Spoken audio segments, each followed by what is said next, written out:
Hello friends, কেমন আছো সবাই? আশা করছি সবাই ভালো আছে এবং সুস্থ আছে। তো আজকে সকালবেলা তাড়াতাড়ি ঘুম থেকে উঠে নিয়ে ফ্রেশ হয়ে নিয়ে আজকে স্নান করে নিয়েছি, নিয়ে ঠাকুরকে খেতে দিয়ে দিয়েছি। আর এখানে তোমাদের দাদা হচ্ছে কচুরি এনেছিল, সেটা খাওয়া হয়ে গেছে। আর চা করছি। আজকের একটু তাড়াতাড়ি রান্নাবান্না করব। রান্নাবান্না করে নিয়ে আজকে এক জায়গায় বলতে আইটিতে যাব। হচ্ছে কি আমার একটা স্টুডেন্টের খুব শরীর খারাপ, ওর ডেঙ্গু হয়েছে, ওকে দেখতে যাব। আর পেঁপে পাতার রস নিয়ে যাব। তো মাছ সবকে আমি ধুয়ে রেখে দিয়েছি। সমস্ত মাছ আমার ধোয়া হয়ে গেছে, পুরো সপ্তাহের মাছ নিয়ে চলে এসেছে।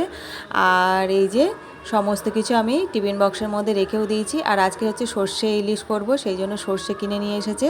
কারণ আজকে সময় কম, তাড়াতাড়ি রান্না করে নিতে হবে। আর এই যে পেঁপে পাতা রস করে নিয়ে আমি চলে যাব।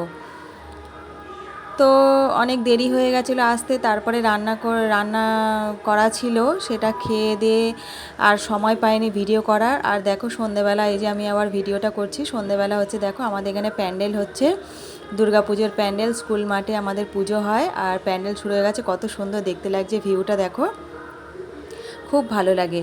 আর আমার এই যে ঘরটা এমন জায়গায়, আমি এখান থেকে সমস্ত কিছু দেখতে পাবো। আমি যদি বৃষ্টি হয় আর ঠাকুর দেখতে যদি না যেতে পারি, আমার না মন খারাপ হয় না। তার কারণ হচ্ছে কি, আমি ঘর থেকেই তো সমস্ত কিছু দেখতে পাই। এই যে দোলনায় আমি আবার বসে পড়েছি, তো দোলনায় বসে বসে আমি প্যান্ডেল হচ্ছে দেখছি, বেশ ভালো লাগে। আর তোমাদেরকে একটা জিনিস দেখাচ্ছি, দেখো সন্ধ্যাবেলা স্কুলটা দেখাচ্ছি, কত সুন্দর দেখতে লাগে। এই যে স্কুল আর এই যে মাঠটা, এত সুন্দর ভিউটা লাগে না, খুব সুন্দর লাগে। সন্ধ্যাবেলাটা আমি এখানটা অনেকক্ষণ বসে থাকি। তো ভিডিওটা এখানেই শেষ করলাম, টাটা।